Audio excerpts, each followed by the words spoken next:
तो branches of biology, modern biology deal with the structure, function, and many other description of living things. Advanced research during the 20th century has led to the division of biology into specialized branches. Some important branches are defined below. सबसे पहला जो है वो उसकी biology की branch है morphology. Morphology क्या है? The study of external form and the structure of organisms. Morphology क्या होती है? वो जो हम पढ़ते हैं मॉर्फोलॉजी में external structure and function of organisms पढ़ते हैं। और एनाटॉमी होती है इंटरनल स्ट्रक्चर के the anatomy the study of internal parts of body.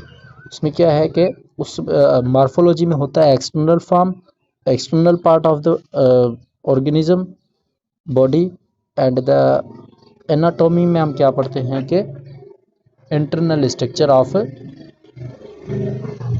Internal part of body of living organism by cutting them open. उसको काट के हम क्या करते हैं? इंटरनल पार्ट के बारे में पढ़ते हैं, तो उसे हम कहते हैं एनाटॉमी। सेल बायोलॉजी क्या है? सेल बायोलॉजी में होता है the study of cell and its organelle. यानी कि सेल बायोलॉजी में हम क्या करते हैं कि सेल के बारे में और उसके जो ऑर्गेनेल्स मौजूद होते हैं, मिसाल के तौर पर है ये साइटोप्लाज्म है, गोल्जी अपैरेटस है, माइटोकॉन्ड्रिया है, एंडोप्लाज्मिक रेटिकुलम है, या ऐसे जो भी चीज़ें हैं सेल में उसके बारे में हम पढ़ते हैं। हिस्टोलॉजी, चौथा नंबर क्या है? Histology. Histology the study of structure of tissues of plant and animals. को हिस्टोलॉजी हम पढ़ते हैं टिश्यू के बारे में जो एनिमल और प्लांट में होते हैं। तो हम हिस्टोलॉजी टिश्यू के बारे में पढ़ते हैं जो एनिमल और प्लांट्स में मौजूद होते हैं। फिजियोलॉजी, फिजियोलॉजी होता है the study about function of living organisms. Physiology का मतलब है कि हम जो ऑर्गेनिज्म है, जानदार हैं, उनके जो काम होते हैं उनके बारे में हम पढ़ते हैं, फंक्शंस के बारे में, जो लिविंग ऑर्गेनिज्म के फंक्शन हैं उसके बारे में हम पढ़ते हैं, उसे कहते हैं फिजियोलॉजी। और टेक्सोनॉमी क्या होती है? The study of the rules, principle, grouping and naming the living organisms. So taxonomy में हम क्या करते हैं? रूल्स देते हैं, प्रिंसिपल करते हैं, ग्रुपिंग होती है, क्लासिफिकेशन होती है और नेमिंग होती है, जैसे बायनोमिन नोमेनक्लेचर होती है। वो सब कुछ क्या होता है उसमें, किस में पढ़ते हैं हम? वो पढ़ते हैं हम टेक्सोनॉमी में। और जेनेटिक्स क्या है? Genetics is the study of heredity, यानी कि हेरिडिटी के बारे में हम पढ़ते हैं, उसे कहते हैं जेनेटिक्स। हेरिडिटी है क्या? जो that is transferring of character from parents to offspring के, जिसे हम जिसके कैरेक्टर ट्रांसफ़र होते हैं पेरेंट्स से ऑफस्प्रिंग, यानी कि वालिदैन से करेक्टर ट्रांसफ़र होते हैं उनकी नस्ल दर नस्ल में। और डेवलपमेंटल बायोलॉजी क्या होती है कि डेवलपमेंटल में हम पढ़ते हैं एम्ब्रियो की फॉर्मेशन और डेवलपमेंट ऑफ एम्ब्रियो के बारे में, the study of formation and development of embryo. तो इसका दूसरा नाम ये भी है कि एम्ब्रियोलॉजी भी इसे कहते हैं, तो इसे डेवलपमेंटल बायोलॉजी और एम्ब्रियोलॉजी भी कहते हैं। नंबर 9 है environmental biology, the study of relationship between a living organism and non-living factor of environment and their effects on each other।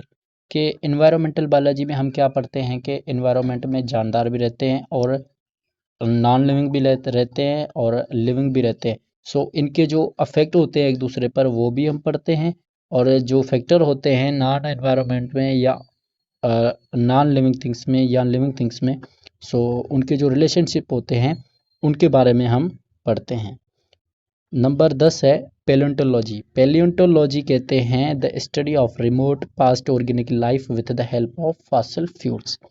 पैलियोंटोलॉजी कहते हैं जो पास्ट में गुजर गए हैं, जो जानदार, जो लिविंग ऑर्गेनिज्म जो पास्ट में गुजर गए हैं उनके बारे में हम पढ़ते हैं, तो उसे हम कहते हैं पैलियोंटोलॉजी। और किसकी मदद से करते हैं हम? With the help of fossils की ज़रिए। नंबर 11 है biotechnology, the study about technique for manipulation of gene to bring the changes in structure and location of genes to achieve desirable characters is called as biotechnology. Biotechnology simple में ये है कि जो techniques इस्तेमाल होती हैं ज़िंदगी में, तो वो जानदारों के लिए जो फ़ायदेमंद हो वो टेक्निक इस्तेमाल करके जो जानदारों की ज़िंदगी है उनको आसान बनाया जाता है। नंबर 12 है socio biology, the study of social behaviour of living organisms. इसमें हम क्या पढ़ते हैं कि जो सोशल बिहेवियर होते हैं लिविंग ऑर्गेनिज्म के आपस में इंटरेक्शन बिटवीन देमसेल्व्स, जो सोशल बिहेवियर्स होते हैं ऑर्गेनिज्म के, उसके बारे में हम पढ़ते हैं सोशो बायोलॉजी। और पैरासाइटोलॉजी क्या होता है? पैरासाइटोलॉजी होता है द स्टडी ऑफ पैरासाइट्स, जो इंसान के अंदर होते हैं पैरासाइट्स, एनिमल्स होते हैं जो इंसान के अंदर नुकसानदा होती हैं, उसे हम क्या कहते हैं? पैरासाइट्स। जो एनिमल प्रेजेंट होते हैं हमारे अंदर बॉडी में। अब है 14, नंबर 14 में है pharmacology, the study about action of drugs. Pharmacology हम पढ़ते हैं किसके बारे में? ड्रग्स के बारे में, कि ड्रग्स का एक्शन के बारे में हम पढ़ते हैं, उसे कहते हैं फार्माकोलॉजी। और 15वां है molecular biology, study of organic molecules, the study of organic molecules which constitute cell and its organelles. के मॉलिक्यूलर बायोलॉजी क्या होती है कि मॉलिक्यूल्स के बारे में पढ़ते हैं, और जो मॉलिक्यूल्स सेल को बनाते हैं, कंस्टिट्यूट करते हैं सेल को, और सेल के ऑर्गेनेल्स को जो बनाते हैं हम, उनके बारे में पढ़ते हैं। तो ये आज की इतना ही काफ़ी है। तो इंशाल्लाह उम्मीद है आप सबको समझ में आया होगा, और चैनल को लाइक और सब्सक्राइब करें। Thank you very much. So मिलते हैं अगली वीडियो में।